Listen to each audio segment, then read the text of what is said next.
Thank you. And I was told to keep it under 2 hours. I should be able to do that okay. Just kidding. So yeah, I am a retired chaplain. That's where my my background comes from, that my authority for this presentation. Just going back to, so that does work, going back to the history very quickly. Of course, one of the reasons I was excited to become part of the SAR was because my history in the chaplaincy as well, and my involvement, and I've been very involved in chaplain history. So the chaplain corps dates back to before the official founding of our country. We're older than the United States. George Washington insisted that there would be chaplains in his army to keep the moral fiber of the troops, to make sure that they worshipped on Sunday, to make sure they didn't cuss and gamble and all these things. So he insisted on it. And wrote letters to Congress to make sure that we had chaplains. Well, let's figure out how to use this. There we go. And chaplains have served in every armed conflict since its foundation. Chaplains go where the soldiers go. So every armed conflict, chaplains were there. And by the way, I'm going to zip through this pretty quick because of time. I want to be sensitive to that. But I will have opportunity for questions later. Several chaplains who have been received the Medal of Honor for the things that they have done. Their bravery, gallantry in combat, under fire. Several chaplains. The most recent was Chaplain Kapan, who was a Catholic chaplain in Korea who was captured and taken to a prisoner of war camp, but just the sacrifice, the things that he did to save people's lives. He was just recently posthumously awarded the Medal of Honor. But several chaplains have received that. Since World War II, no, actually in World War II, over 8,000 chaplains served. Of course, that was a major conflict. Since our inception, over 25,000 chaplains have served. So chaplains have been everywhere and have, wherever, soldiers, sailors. And I speak, of course, from my Army experience, and I'll try to point out differences with the other branches, and it's pretty similar anyway. To be a chaplain, have to have, of course, education, have to have a bachelor's degree, have to have a master's of at least 72 hours. And we come in with 3 years of credit, time, and rank because of we have to come in with at least a master's degree. So most chaplains come in as a captain. If they don't, they come in as a lieutenant, usually put on captain bars within 6 months. They also have to be ordained by some religious body. And it used to be, during the Revolution, it was some Christian body. It took into the Civil War before there were Jewish chaplains. Catholic chaplains weren't really accepted until the Civil War. But some religious body they have to be ordained by. They also have to be endorsed for military service. They meet with their denominational hierarchy, and they grill you depending on how strict they are. But they have to be endorsed to serve in whatever role that they're in as a chaplain in whatever branch they're in. And if the denomination ever pulls that endorsement, we have to start getting out of the Army. If my endorser, was endorsed by the Church of the Nazarene, if they ever said we don't feel like Daryl is eligible anymore or qualified to serve, and they pull my endorsement, the next day I have to start getting out of the Army, because without that endorsement I cannot be a chaplain. You have to have that endorsement as well as being accepted into the military, which you have to have 2 years of civilian ministry experience before they'll accept you. And there's some military requirements as well. You don't see, the chaplains have to meet the same standards as any other soldier, sailor, airman, Marine going into the military. The height, weight standards, everything else, they go through all the same testing and all that, so they meet the same military standards. So that's the qualifications. Of course, the branch insignias, there's every other branch, they have one branch insignia. So armor has what they have, and infantry has the cross rifles, and MPs have the cross pistols. For chaplains, the branch insignia is whatever faith group they happen to be. So as a Christian, I wear a cross as my branch insignia, but a Jewish chaplain will wear the tablets, and on down the line, Muslim would wear the crescent. And there's also a Hindu. We have had Hindu chaplains as well, but they're few and far between. So In the military, the chaplain doesn't go out by himself, but with a unit ministry team. In the Navy, I think it's called a religious support team. But because the chaplain is a non-combatant, so there's always a chaplain and a chaplain assistant. The current term is religious affairs specialist. In the Navy, I think it's a religious activities specialist or religious support. Anyway, but they all have an enlisted soldier, sailor, airman, that is responsible for protecting the chaplain, because the chaplain is a non-combatant. The chaplain assistant is a combatant. So chaplains don't carry weapons. We want a good chaplain assistant that does well on the range, because they take care of us in combat. They are our protection. Up until Vietnam, chaplains could wear a sidearm, could carry a sidearm, could have defensive weapons, but then some chaplains, they would get medals for offensive action, and it got to where we can't even carry defensive weapons anymore after Vietnam, because chaplains are non-combatants. Now, if they're coming over the hill and it's fire or die, well, I'm going to pick up a weapon too, and then I'd lose my endorsement, I'd lose my everything else when I got home, but I'd get home anyway. But so we don't even carry weapons, because that would jeopardize our Geneva Convention status as a non-combatant, because we are able, if we're in a POW status or we're protected. We're able to continue to do our job. We have a lot more freedom because we're able to care for the other soldiers. If we're, no longer in the fight, but in a captured state. Now, of course, that, we think World War II and we think conventional warfare with Muslims, not with Muslims, with, the global war on terror and the other things that we've done. Well, they don't care what you are. They don't care about the Geneva Convention. But it's all about that we're non-combatants, and that's important for us to remember. And chaplain assistants, they don't represent a faith group. They're because they have to support the chaplain, whatever faith they are, and support the soldiers, whatever faith they are. So the chaplain assistant doesn't have a faith group. Now the commanders, because we have a chaplaincy, because commanders have responsibilities. The commanders have to, establish and maintain a climate of high moral and ethical standards. That's in regulations. That it's a commander's responsibility. They have to provide religious, spiritual, moral, and ethical support to their troops. That's a requirement for commanders. They have to support the free exercise of religion for all their personnel, and of course they got to make sure their ministry teams have what they need to do that. So because the commanders have to do these things, that's why there are chaplains to work for the commander, to provide what the commander has to provide for their soldiers. So that's why we have chaplains, and they are legally permitted to do their job. The chaplain corps had been challenged back in the 80s. There were some students in Harvard, hey, this will be fun, let's challenge the constitutionality of a chaplain corps, because that's state sponsorship of religion. There's no separation of church and state when you have the government paying the chaplains. And that was struck down because chaplains defend or preserve the free exercise of religion. So we go to the First Amendment. Every soldier has that right, free exercise of religion. So chaplains ensure that right. So that's why we are constitutionally permitted in the military.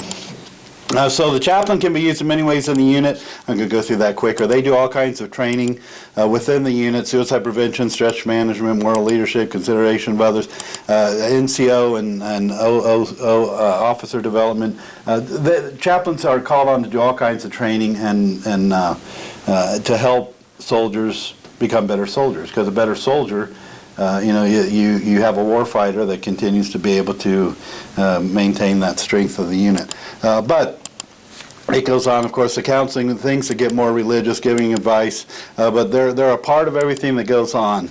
But so a chaplain is on the commander's staff, as they are on a commander's personal staff as well as special staff. We're not one of the, like you have your S1, S2, S3, you've got your supply, you've got your intelligence, you've got your all those who do that are on the regular staff, but chaplains are on the special staff and personal staff, because we've always got the commander's ear, and we have to have the commander's ear.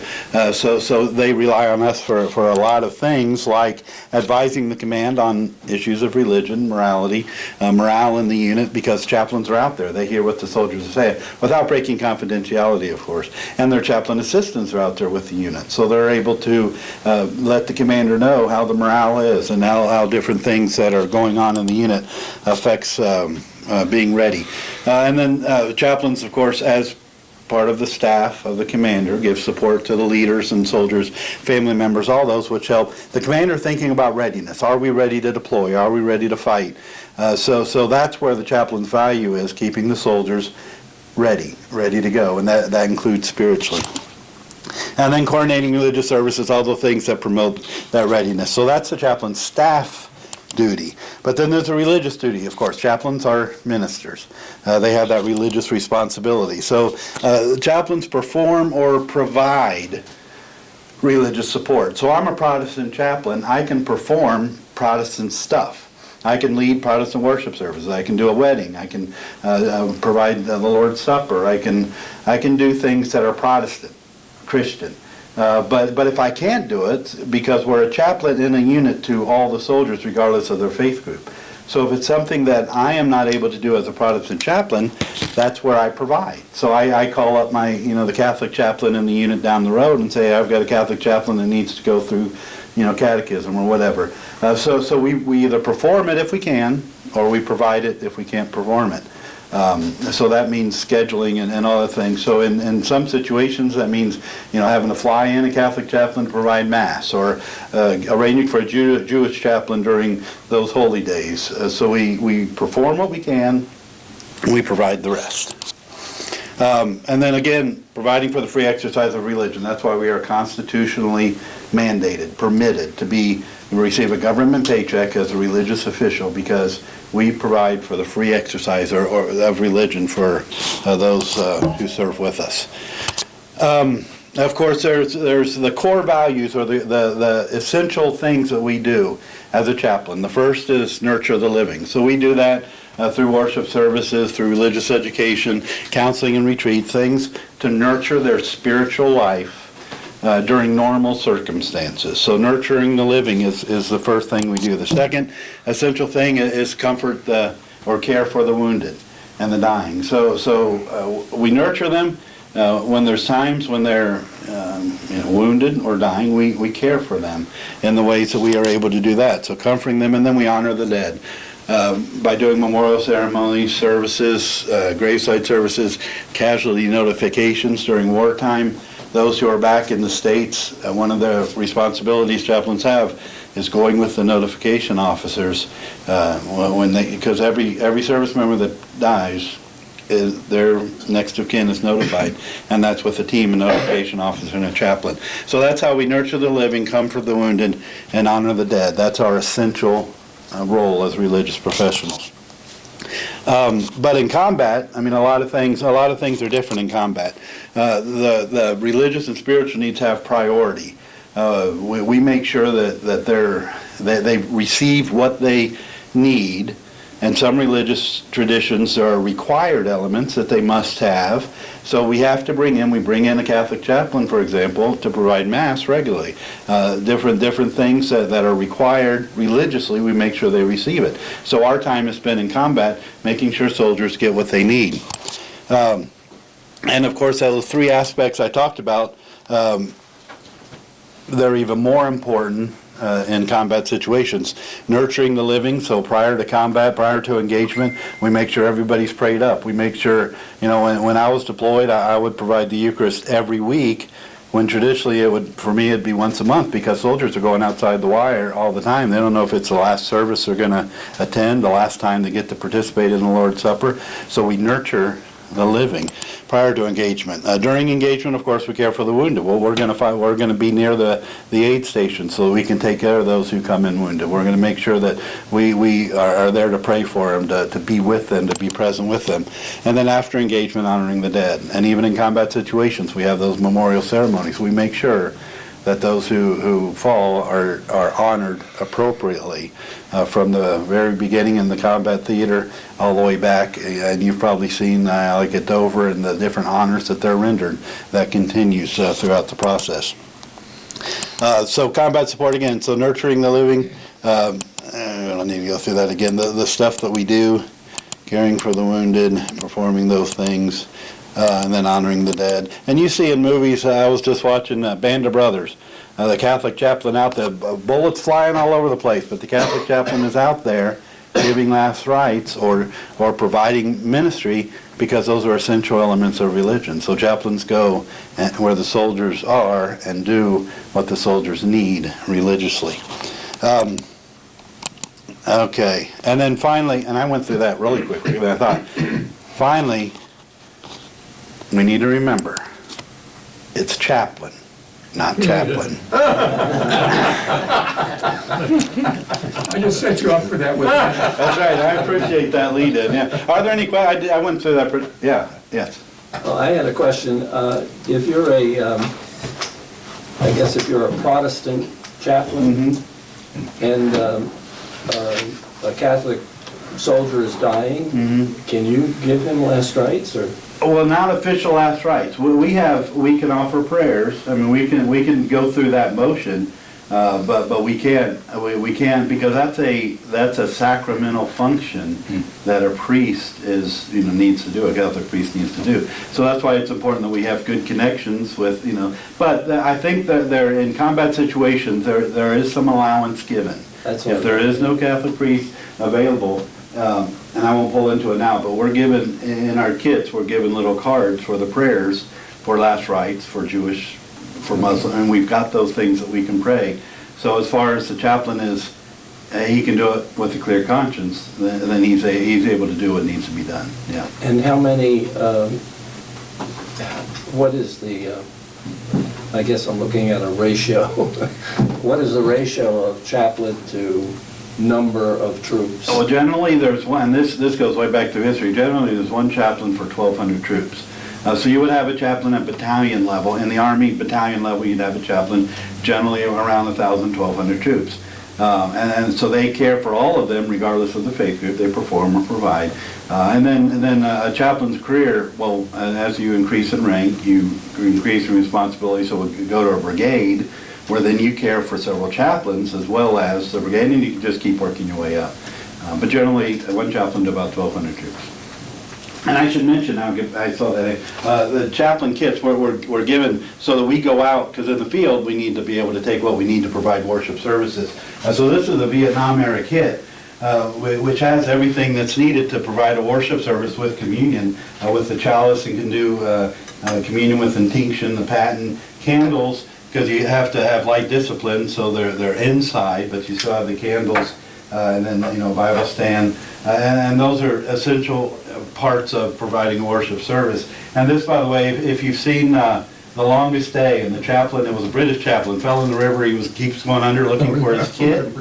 That's actually a chaplain Samson. It was an American chaplain. He did several jumps. Both prior to D-Day, and he was a market garden, and he would always be losing his kits because they were suitcases, about this big, heavy, and having to jump with those things. And when he became one-star, deputy chief of chaplains, he ordered this kit to be developed.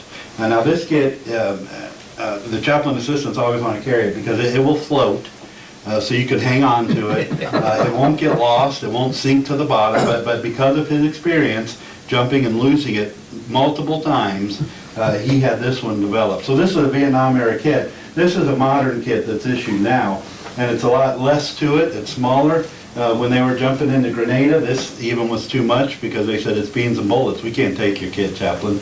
So they developed smaller kits that would just go on the chaplain's pistol belt, and he could jump with it. I combined mine two things into one saw bag. But essentially you have your chalice, you have a paten, and a cross so that you can provide communion on the go wherever you find yourself or you find your soldiers. And there's different varieties based on your faith group. JK, That was it. I was okay. anxious to hear about that. Good. Yes. I knew this guy, not well, but I first saw him 3 times. Mm-hmm. After he got back from duty, over in the Middle East. Mm-hmm. He looked all right. He's a healthy looking guy. Second time, he looked different and acted slightly. Mm-hmm. The third time he come back, he looked terrible. Now, if you're a chaplain and that guy's in your group would you recommend to an officer that something be done to help him out mentally and physically? Because he was obviously having mental and physical. Yeah, absolutely. And that's one of the things, because we go around and visit soldiers. The ministry of presence is a big thing that we do. So we go where they're working. In garrison, we'll go to the motor pool. In deployment, we go, out wherever they might be and visit them, and we need to sense things like that. So when we see things where soldiers or sailors, when we see things where they need help, yes, that's when we go to the commander and say, we need to get so-and-so to the, wherever we need to. And when we help as far as we can, but most chaplains aren't trained, professional counselors, but are pastoral counselors. So we refer. I mean, we do what we can. But yes, you're right. We keep our eyes open for that. And if they need to get help, we make sure we tell the commander they need to go get help. I wasn't in the military with this guy, but I happened to meet this guy in my job 3 different times. Yeah, because there's so many things. The post-traumatic stress that they experience when you're in a situation where it's life-threatening and you have no control, that can create that post-traumatic stress. But then there's moral injury too, which is a relatively recently named condition where, because we're not, morally, we don't kill. That's not natural. But then you're put in a situation where the government says it's okay to kill, so you kill, but there's that moral tension there because, now wait, I'm not supposed to kill, but then I'm told it's all right to kill. So moral injury is a significant issue, especially with these last wars. And really what they need is forgiveness. I mean, they need a religious body that takes them in and says, we forgive. Not to say it was all right, you were allowed to do it, it was legal, but to say you're forgiven. But watching those things are important. Any other questions? One last thing. Yeah. Isn't there a federally approved Chaplain's Day, the 4 chaplains or something? Well, the 4 Chaplains Day, February 9th, sometime in February. Yeah. It's not a federal holiday. It's not a federal holiday, but it's recognized. The 4 chaplains were on the Dorchester, the United States transport ship Dorchester, and on their way to Iceland. There was Washington, Poling, I can't remember the other 4, but there was a Catholic, a Jewish, and 2 Protestants that were on this ship, and they, of course, the German submarines got it, and it went down quickly, and the chaplains, they cared for the soldiers. They gave them their gloves, they gave them their life jackets once they were out of the others as they were handing them out. They ministered to soldiers regardless of their faith group. They didn't ask. The Jewish chaplain didn't say, hey, are you Jewish before? But they ministered to everybody in those last days. And then they went down with the ship. They were seen, witnesses testified to the fact that they were seen arm in arm as the ship went down, just praying and singing hymns. But so the 4 chaplains, since it wasn't in combat, the things that they did wasn't under fire, they couldn't be awarded the Medal of Honor, but Congress wanted to do something. So they created an award equivalent to the Medal of Honor called the 4 Chaplains Medal, which that was the first time it was issued or awarded to those 4, and the last time it ever will be, because it wasn't in combat, but it was at the level of the Medal of Honor. So in February, the 4 Chaplains Day, it's a significant day, of course, in the Chaplain Corps. And there is a 4 Chaplains Chapel at the Navy Yard in Philadelphia that honors them, and they have all kinds of artifacts about that, and they seek to keep that story alive.